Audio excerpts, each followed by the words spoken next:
Hello दोस्तों, मैं हूं आपका दोस्त इरशाद और आज की कहानी 3 दोस्त करण, अर्जुन और वीर की आप बीती है। तो चलिए ये कहानी करण के पॉइंट ऑफ व्यू से सुनते हैं। हर बार की तरह मैं फिर आपसे कहना चाहता हूं कि अभी तक आपने चैनल को सब्सक्राइब नहीं किया है तो कर लीजिए, क्योंकि ऐसा करने से हमारे और आपके बीच नजदीकियां बढ़ जाएंगी और हमारी आने वाली वीडियो आप तक आसानी से पहुंच जाएगी। कहानी पूरी सुनने के बाद आप अपना नाम और कहां से ये कहानी सुन रहे हैं कमेंट कर दीजिएगा, ताकि मैं आपका नाम अगली वीडियो में ले सकूं। अब ये कहानी शुरू करते हैं। हमारे 3 दोस्तों का नाम था करण, अर्जुन और वीर। हम कॉलेज के सेकंड ईयर में थे और हमारी दोस्ती काफी पुरानी थी। हर वीकेंड हम कुछ नया करने की सोचते थे और एक दिन हमने अपने शहर के पुराने इलाके से जुड़ी एक अजीब कहानी सुनी।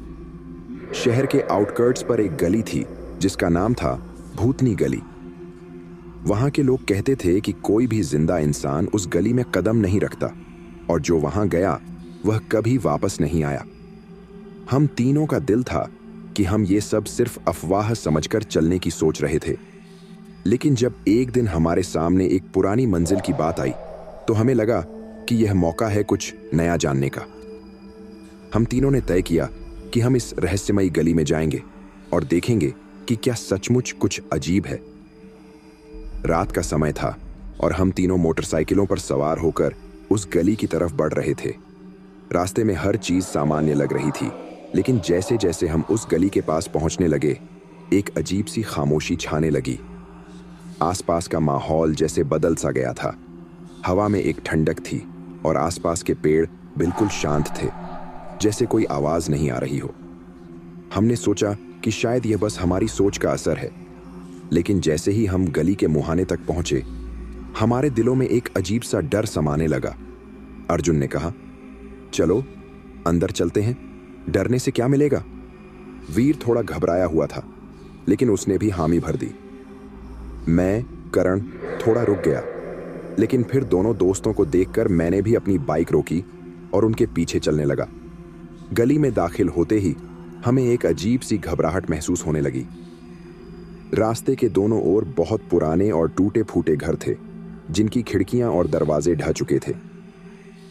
हम धीरे धीरे आगे बढ़ते गए, लेकिन जैसे जैसे हम गली के अंदर बढ़े हमें ऐसा लगा जैसे हवा की दिशा बदलने लगी हो और हमें अपने कदमों की आवाज भी बहुत तेज सुनाई देने लगी। हम तीनों ने एक दूसरे को देखा और बिना कुछ कहे हम आगे बढ़ने लगे। अचानक वीर के चेहरे का रंग उतर गया और उसने धीमे से कहा, कुछ तो अजीब है यहाँ, लगता है हम गलत जगह पर आ गए हैं। हम तीनों की धड़कनें अब तेज होने लगी थीं। वीर ने कहा था, कुछ तो अजीब है यहाँ, लगता है हम गलत जगह पर आ गए हैं। लेकिन अर्जुन, जो हमेशा हमसे ज्यादा बहादुर होता था, उसने हिम्मत दिखाई और कहा, डरो मत, ये सब बस एक डर है, हम आगे चलते हैं। हम तीनों धीरे धीरे आगे बढ़े और तभी अचानक सामने एक पुरानी हवेली दिखाई दी। वह हवेली ऐसी लग रही थी जैसे सदियों से खाली पड़ी हो। उसकी खिड़कियां बंद थीं और दरवाजा जंग से ढक चुका था।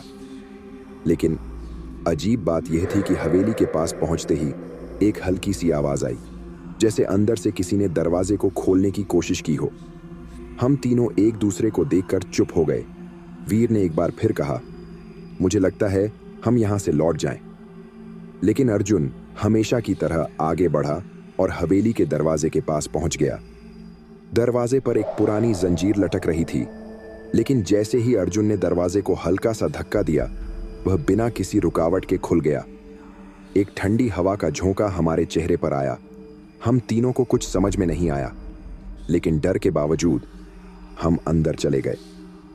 हवेली के अंदर घुसते ही हमें एक अजीब सी खामोशी महसूस हुई। सब कुछ जैसे बर्फ की तरह शांत था। अचानक वीर ने कहा, क्या यह सब सच में हम देख रहे हैं। हवेली के कोने में एक पुराना चूल्हा पड़ा था जो कभी आग से जलता होगा, लेकिन अब वह पूरी तरह से खाली और सर्द था। हम सबके चेहरे पर डर की हल्की सी लकीर थी, लेकिन हम अंदर और आगे बढ़े। आखिरकार हम एक बड़े कमरे में पहुंचे और वहीं हमें कुछ और अजीब दिखा। कमरे के बीचों बीच एक पुराना पलंग रखा हुआ था।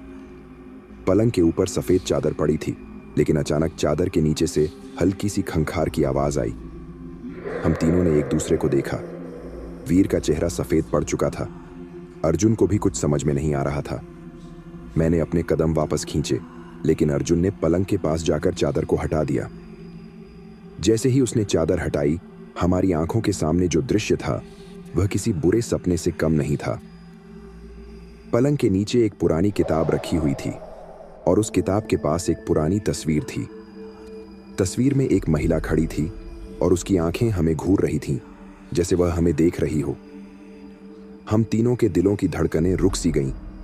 अर्जुन ने किताब उठाई और कहा, यह क्या है? मैंने उसकी तरफ देखा और कहा, यार, क्या तुम पागल हो गए हो? इसे यहीं छोड़ दो। लेकिन अर्जुन ने किताब को खोल लिया और जैसे ही उसने पहला पन्ना पलटा, अचानक कमरे में बत्तियां बुझ गईं।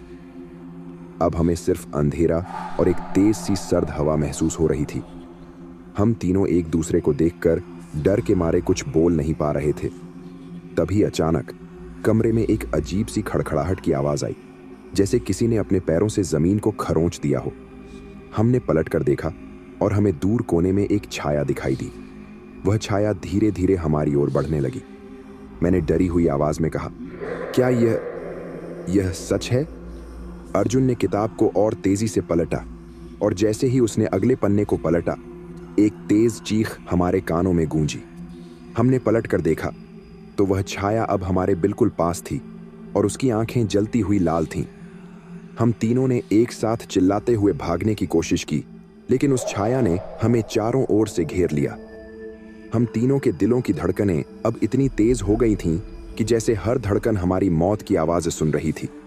वह छाया हमारी तरफ बढ़ रही थी और उसके जलते हुए लाल आंखों का डर हमारे रगों में समा गया था। वीर ने डर के मारे चिल्लाकर कहा, भागो, जल्दी। लेकिन जैसे ही हम पलटने के लिए मुड़े, हमने महसूस किया कि जैसे कोई अदृश्य दीवार हमारे रास्ते में खड़ी हो गई हो। हम कहीं भी नहीं जा सकते थे। मैंने अर्जुन की तरफ देखा और उसकी आंखों में भी वही डर था जो मेरे दिल में था। वह किताब अब उसकी हाथों से गिर चुकी थी और वह बुरी तरह कांप रहा था। हम सब एक दूसरे को देख रहे थे जब अचानक वह छाया हमारी तरफ बढ़ने लगी। उसकी हरकतें अब और तेज हो गई थीं। हम तीनों के पास कोई रास्ता नहीं था, बस एक ही रास्ता था, उस छाया का सामना करना। फिर वह छाया अचानक हमसे बहुत पास आकर खड़ी हो गई। हमारी सांसें रुकने लगीं। वह छाया अब एक महिला के रूप में बदलने लगी।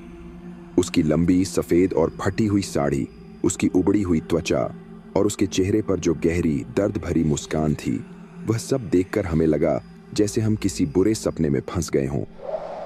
तुम लोग यहाँ क्यों आए? उसने धीमे से, लगभग फुसफुसाते हुए कहा।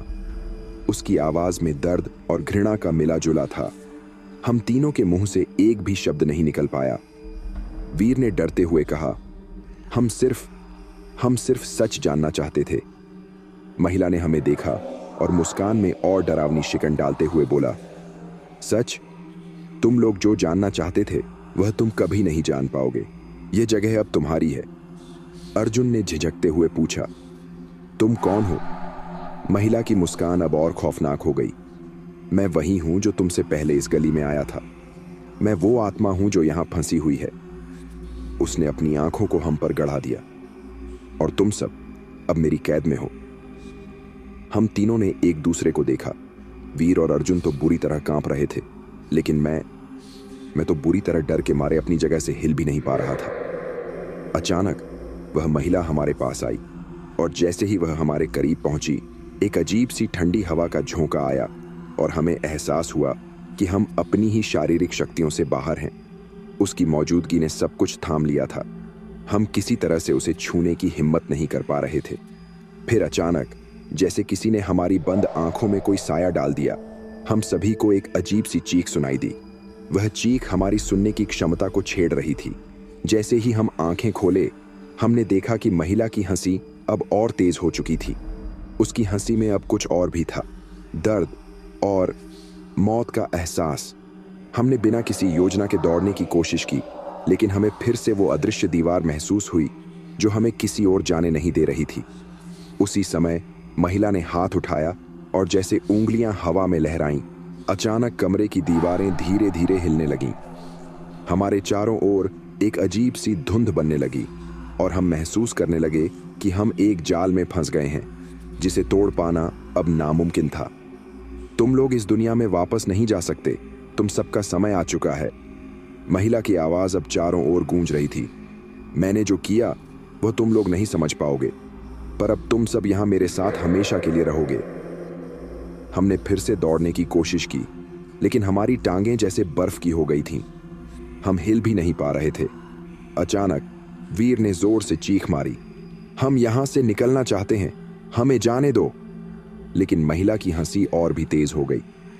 तुम लोग अब इस गली के भाग्य का हिस्सा बन चुके हो और तुम्हारे डर ने मुझे और भी ताकतवर बना दिया है। अब तुम जैसे हो हमेशा रहोगे। इसी बीच अर्जुन ने अचानक किताब को उठाया और उसे जोर से जमीन पर फेंका। जैसे ही किताब गिरा, एक तेज आवाज हुई और सब कुछ एक पल के लिए शांत हो गया। जैसे ही अर्जुन ने किताब को फेंका, कमरे में एक अजीब सी खामोशी छा गई। हवा रुक गई और उस महिला की हंसी अचानक बंद हो गई। हम तीनों एक दूसरे को देख रहे थे, जैसे समझ ही नहीं पा रहे थे कि अब क्या होगा। लेकिन कुछ ही पलों में हम सभी ने महसूस किया कि कुछ बदल चुका था। वह छाया अब हमें घेर नहीं रही थी, बल्कि जैसे हवा में विलीन हो गई हो। लेकिन तभी कमरे की दीवारों पर अचानक अजीब से निशान उभरने लगे। वो निशान मानो किसी ने खून से खींचे हों। दीवार पर इबारतें लिखी थीं जो हमें समझ नहीं आ रही थीं, लेकिन एक बात स्पष्ट थी, ये किसी तरह की चेतावनी थी। अर्जुन ने कांच की तरह फटी हुई दीवारों को देखा और कहा, ये क्या हो रहा है? मैंने डरते हुए कहा, मुझे लगता है हम यहां से निकले बिना नहीं बचेंगे। ये जगह हमें अपने जाल में फंसा चुकी है। वीर ने घबराते हुए कहा, कुछ तो करो, हम फंस गए हैं। फिर अचानक किताब से एक हल्की सी चमक निकलने लगी। अर्जुन ने किताब को फिर से उठाया और उसे ध्यान से देखा। उस किताब की पन्नों पर जो इबारतें लिखी थीं, वे अब धीरे धीरे हिलने लगीं, जैसे किताब में छिपा हुआ कोई राज सामने आने वाला हो। तभी एक पन्ना अपने आप पलट गया और उस पर एक अजीब सा सिंबल दिखाई दिया। सिंबल ऐसा था जैसे कोई तंत्र मंत्र हो, जिसमें किसी को मुक्त करने का तरीका छिपा हो।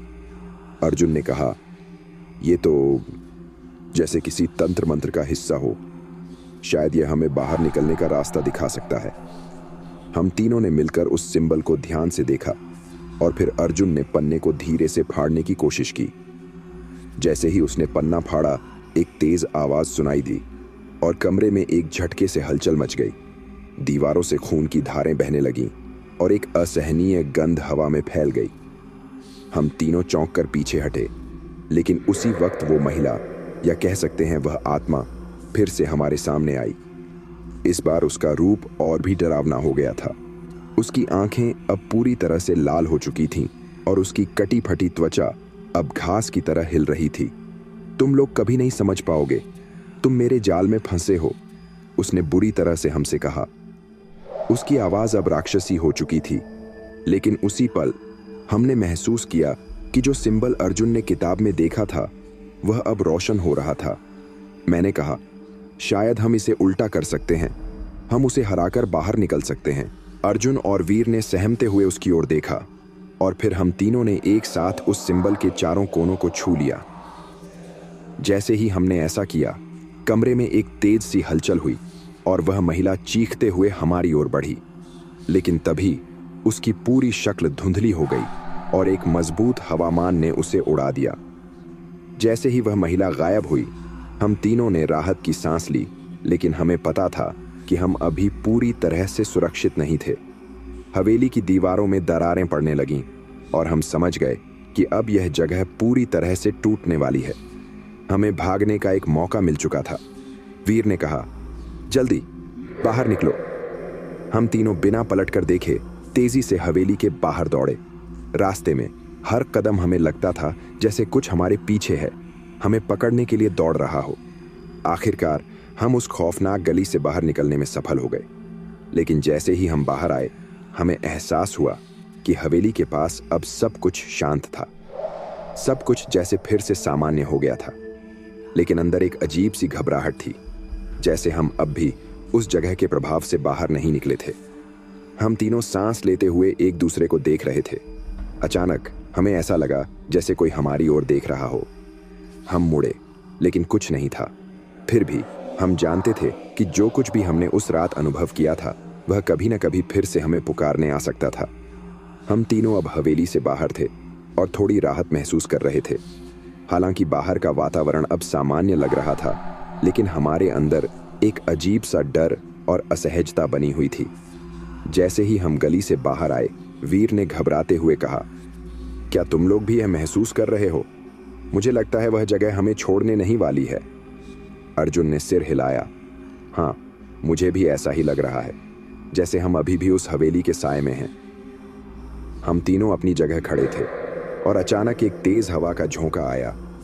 हवा में कुछ घना सा था, जैसे कोई साया हमारे चारों ओर मंडरा रहा हो। हमने एक दूसरे को देखा, लेकिन कुछ नहीं बोला। हम बिना किसी शब्द के धीरे धीरे चलने लगे। अचानक वीर ने रुककर कहा, क्या तुमने सुना? हम तीनों रुक गए। एक अजीब सी खौफनाक आवाज सुनाई दी, जैसे दूर से कोई कराह रहा हो। अर्जुन ने कान लगाकर सुना और फिर उसने धीरे से कहा, यह आवाज उस हवेली से आ रही है। हमने एक दूसरे को घबरा कर देखा। नहीं, यह संभव नहीं हो सकता, मैंने कहा। हम हवेली से बाहर निकल आए हैं, हम सुरक्षित हैं। लेकिन वीर की आंखों में डर साफ दिखाई दे रहा था। मुझे लगता है हम सही नहीं कर रहे हैं, हमें कहीं और जाना चाहिए। हम बिना कोई और सवाल किए चल पड़े। गली के आखिर तक पहुंचते पहुंचते हमें एहसास हुआ कि कोई हमें पीछे से देख रहा था। हम मुड़े, लेकिन वहां कुछ नहीं था। फिर भी वह डर अब भी हमें घेरे हुए था। तभी हमने देखा कि गली का मोड़ अब हमें एक और अजीब रास्ते पर ले जा रहा था। रास्ता बिल्कुल वही था जैसे हवेली के पास का रास्ता था, सुनसान और डरावना। हमने किसी तरह हिम्मत जुटाई और उस रास्ते पर चलने लगे। लेकिन जैसे ही हम कुछ कदम और बढ़े, एक और अजीब सा दृश्य सामने आया। सड़क पर एक पुरानी कार खड़ी थी, जो बिल्कुल खड़ी खड़ी जंग से ढकी हुई थी। हमें नजरें फिर से उस कार पर गईं और अंदर से कोई हलचल महसूस हुई। एक हल्की सी आवाज आई, जैसे कोई खांस रहा हो। क्या यह वही कार है? अर्जुन ने घबराए हुए पूछा। मुझे नहीं लगता, मैंने कहा। यह हमें भ्रमित करने के लिए कोई और चाल हो सकती है। लेकिन तभी जैसे ही हम उस कार के पास पहुंचे, उसने अपने आप स्टीयरिंग घुमा दिया और उसके इंजन की आवाज सुनाई दी। हम तीनों चौंक गए और तुरंत पीछे हटे। कार में कोई था। या तो हम गलत समझ रहे थे या यह सचमुच कुछ और था। अचानक कार का दरवाजा खुला और एक पुराना कटा फटा चेहरा बाहर आया। चेहरे पर एक गहरी मुस्कान थी, जो मानो किसी डरावनी आत्मा का हिस्सा हो। उस आदमी ने धीमी आवाज में कहा, तुम तीनों को क्या लगता है, तुम बच गए हो? तुमने जिस हवेली में कदम रखा वह तुम्हारे साथ है। अब तुम कभी नहीं बच पाओगे। हमारे होंठ सूख गए। अर्जुन ने डरते हुए कहा, तुम कौन हो? उस आदमी की हंसी में कुछ ऐसा था जो हमें बर्फ की तरह ठंडा कर रहा था। उसने धीरे से जवाब दिया, मैं वही हूं जिसे तुमने हवेली में छोड़ा। मैं वह हूं जिसे तुमने देखा और जो अब तुम्हें छोड़ने नहीं आएगा। हम तीनों ने भागने की कोशिश की, लेकिन जैसे ही हम दौड़े, वह आदमी गायब हो गया। हम पलटकर देखा तो वह कार अब बिल्कुल खड़ी और शांत हो चुकी थी। लेकिन वह डर अब हमारे अंदर बैठ गया था। हम डरते हुए एक दूसरे को देखकर धीमे से बोले, अब हमें क्या करना चाहिए? तभी अचानक आसमान में बादल घेरने लगे। हवा में एक अजीब सी गड़गड़ाहट सुनाई दी। अर्जुन ने कहा, हमें बहुत जल्दी कुछ करना होगा, वरना हम कहीं के नहीं रहेंगे। लेकिन तभी एक और आवाज आई, तुम सब अभी भी समझ नहीं पाए। हमने मुड़कर देखा और पाया कि वही महिला, वह भूतिया आत्मा, अब हमारे सामने खड़ी थी। उसकी आंखें अब और भी जलती हुई थीं और उसकी हंसी अब हमारे कानों में गूंज रही थी। तुम भाग नहीं सकते, उसने कहा। तुम जिस रास्ते पर चल रहे हो वह तुम्हें उसी गली में वापस ले आएगा। हम तीनों के शरीर में एक अजीब सी सिहरन दौड़ गई।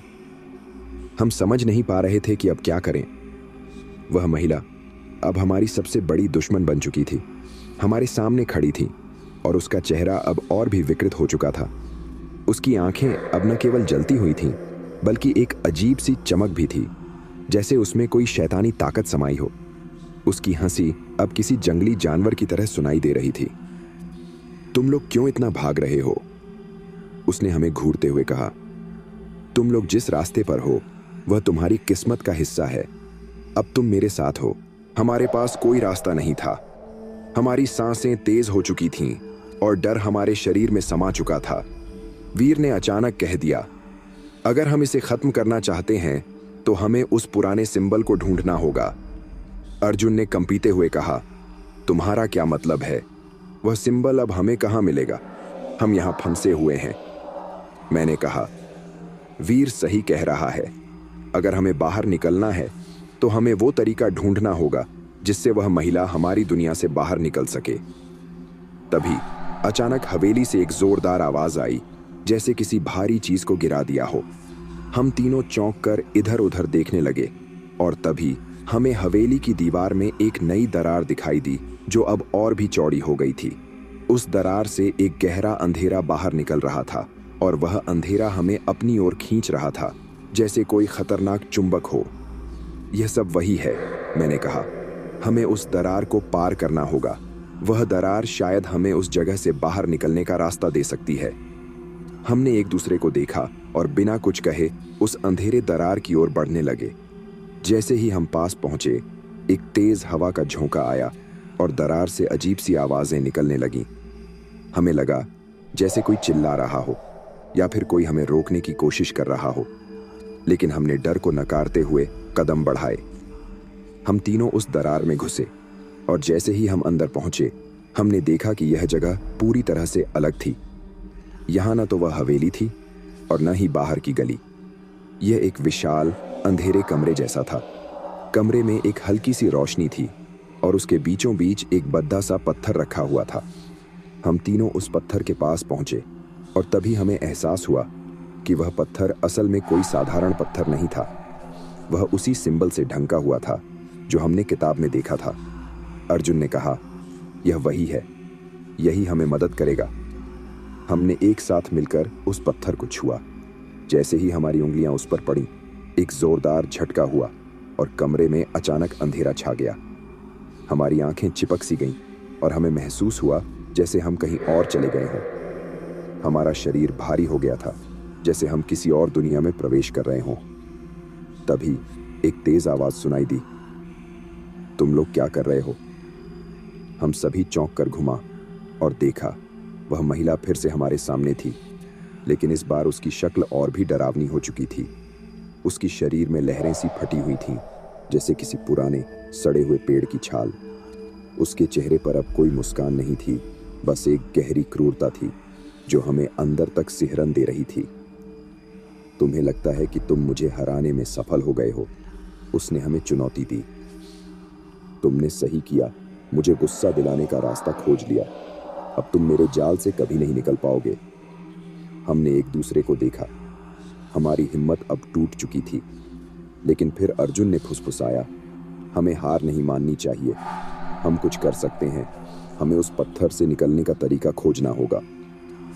जैसे ही उसने यह कहा, हम सभी ने उस पत्थर को फिर से छुआ और अचानक हम महसूस करने लगे कि हमारे हाथों से कुछ ऊर्जा निकल रही थी। वह ऊर्जा एक अदृश्य शक्ति की तरह कमरे में फैलने लगी।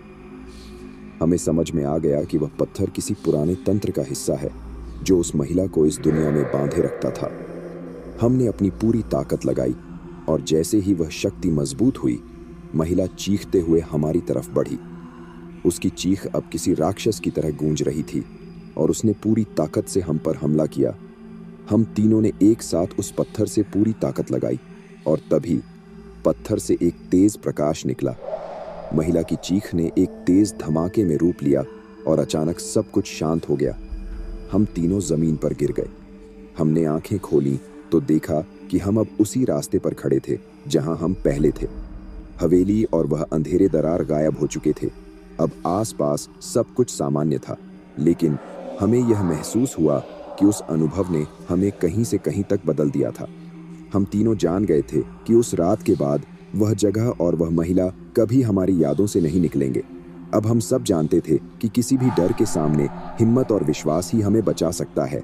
लेकिन एक बात और थी, कभी कभी अजीब आवाजें और घटनाएं हमें यह याद दिलाती हैं कि कुछ रहस्यों को सुलझाने के लिए हमें कभी भी पूरी तरह से तैयार नहीं रहना चाहिए। हम तीनों खड़े थे, लेकिन अब वो अजीब सा डर और वो हवेली का डर हमारे अंदर से पूरी तरह नहीं निकला था। हम उसी रास्ते पर चलते रहे जो अब पहले से कहीं अधिक सुनसान और उदास था। लेकिन इस बार हमें समझ में आ गया था कि हमें अपने डर को और अधिक समय नहीं देना चाहिए, क्योंकि वह हमें तोड़ सकता था। हम धीरे धीरे घर की ओर बढ़ रहे थे और रास्ते में वीर ने कहा, क्या तुम भी ऐसा महसूस कर रहे हो जैसे यह सब एक बुरा सपना हो? अर्जुन और मैंने एक दूसरे को देखा। हाँ, मुझे भी ऐसा लगता है, मैंने कहा। यह जैसे कुछ खत्म ही नहीं हुआ। वह महिला, वह हवेली, सब कुछ वापस आ सकता है। हमने गहरी सांस ली और फिर से चलने लगे। अचानक जैसे ही हम एक मोड़ पर पहुंचे, हमें एक आवाज सुनाई दी। यह आवाज बिल्कुल वैसी थी जैसी हमने हवेली में सुनी थी। वह महिला की हंसी। हम तीनों एकदम से रुक गए। हमारी सांसें रुक सी गईं। नहीं, वीर ने गुस्से में कहा, हमने सब कुछ खत्म कर दिया है, यह नहीं हो सकता। लेकिन हम गलत थे। यह आवाज लगातार तेज होती जा रही थी। वह महिला अब और भी पास महसूस हो रही थी। हम तीनों ने एक साथ पीछे मुड़कर देखा, लेकिन कुछ नहीं था। फिर अचानक हमारे सामने वही महिला फिर से खड़ी थी, बिल्कुल उसी रूप में जैसे हमने आखिरी बार देखा था। इस बार वह कोई बुरी आत्मा नहीं थी। वह बिल्कुल वास्तविक जीवित इंसान की तरह दिख रही थी, लेकिन उसकी आंखों में वही खौफ और गहरी हताशा थी। तुम लोग समझते क्यों नहीं? उसने कहा, तुमसे बचकर मैं जा नहीं सकती। तुमने मुझसे जो किया है वह मुझे छोड़ने नहीं देगा। हमारे दिल की धड़कनें तेज हो गईं। अर्जुन ने डरते हुए कहा, क्या तुम हमें छोड़ दोगी? हमें जाने दो। वह महिला धीरे धीरे हमारी तरफ बढ़ी। उसकी हंसी फिर से सुनाई दी और इस बार हम तीनों को यह एहसास हुआ कि हमें एक बार फिर उसी भयावह स्थिति का सामना करना पड़ सकता है। लेकिन अब हमें उस भय से जूझने के लिए एक और रास्ता तलाशना था। हम तीनों ने एक दूसरे को देखा और अचानक मुझे एक विचार आया। उस समय जब हम पत्थर के पास थे, मैंने महसूस किया था कि हम सभी उस शक्ति से जुड़ गए थे। मैंने कहा, हम अगर फिर से उस शक्ति को जागृत कर सकें तो शायद वह महिला फिर से हमारे सामने नहीं आए। अर्जुन और वीर दोनों ने तुरंत कहा, क्या तुम सच में सोचते हो कि हम फिर से वही कर सकते हैं? हमें कोशिश करनी होगी, मैंने कहा। यह हमारी आखिरी उम्मीद है। हमने बिना समय गंवाए उस महिला की तरफ एक साथ कदम बढ़ाए। जैसे ही हम उसके पास पहुंचे, हमने उसकी तरफ देखकर वही सिंबल कहा जो हमें किताब से याद था, और तभी वह अंधेरी ऊर्जा फिर से हमारे भीतर समाई। अब वह महिला हमसे डर रही थी और हम तीनों ने उसी शक्ति को महसूस किया जो हमें पहले पत्थर के पास मिली थी। महिला एक जोरदार चीख के साथ पीछे हट गई और फिर हम सभी ने उस शक्ति को पूरी तरह से महसूस करते हुए उसे उस सिंबल में समाहित किया। अचानक महिला की शक्ल धुंधली हो गई और फिर वह हवा में विलीन हो गई। उसकी चीख धीरे धीरे शांत हो गई और जैसे ही यह हुआ, सब कुछ स्थिर हो गया। हवा अब शांत थी और आसपास की दुनिया फिर से सामान्य हो गई। हम तीनों ने राहत की सांस ली, लेकिन हम यह जान चुके थे कि उस रात का सामना करने के बाद हमें कभी भी उस भय से भागने की कोशिश नहीं करनी चाहिए, क्योंकि जब हम डर से भागते हैं तो वह डर हमें हमेशा हमारे पीछे पकड़ लेता है, और अगर हम उसे हिम्मत से सामना करें तो वह डर आखिरकार हमारी शक्ति में बदल जाता है। हम तीनों ने एक दूसरे को देखा और फिर जैसे ही हम घर लौटने लगे, हमने महसूस किया कि हम अब पहले की तरह नहीं थे। हम पूरी तरह से बदल चुके थे। हमारी आत्मा में अब वह शक्ति आ गई थी जिसे हमें कभी भी नकारा नहीं करना चाहिए था, विश्वास और साहस। अब हमें डर नहीं था। हमने अब तक के सबसे खौफनाक अनुभव से यह सीखा था कि डर हमें कभी भी पूरी तरह से खत्म नहीं कर सकता। हम उसकी ताकत से लड़ सकते हैं अगर हमारे पास सही रास्ता हो। और जब हम घर पहुंचे तो यह सब पीछे छूट चुका था। हम तीनों जानते थे कि उस रात का सामना हमारे जीवन का सबसे बड़ा सबक था। लेकिन एक चीज हमें अब भी याद रही, क्या कभी कोई डर पूरी तरह से खत्म होता है?